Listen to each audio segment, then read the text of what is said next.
Pane mukadzi wekumasvingo anouya panapa anoexposa information yake nemapictures ake uye achiripota nhau yekuti aiwa evilness yevarume vakomana veZanu PF yanyanyisa nekuda kwesituation yakasangana nayo yakarepewa nevanhu vethe ruling party veZanu PF.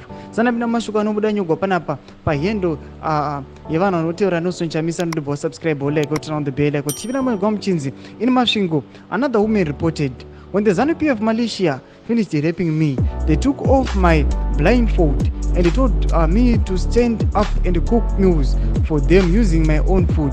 I couldn't even stand, but they forced me to. They made me cook all the chickens they had taken from my house to feed them. After I cooked, they made me taste the food in case I was trying to poison them.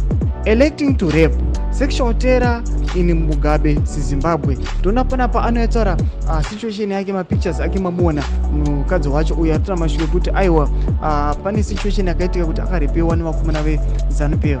Vapedza nobva vati aiwa vakomana vedu nobva muti tibikire huku dzako dzaunochengeta. Apedza wabikira wobva muti testa huku idzodzo. Panapa toona kuti iyi nhau iri very touching. Iri kuonekwa kunzi aiwa vakomana veZanu PF vari very evil. Vanotora power, vano misuse their power. Yes, they are the ones who are in power, they are ruling, but they must not abuse other people's rights. Ndo nhau yatikuona mumwe ari kuya chichema achisa nhau yake panapa. Tudze mavhunguro enyu pane comment section medu boti kudi pamusoro penhau iyi. Musangano subscribe like and turn on the bell icon.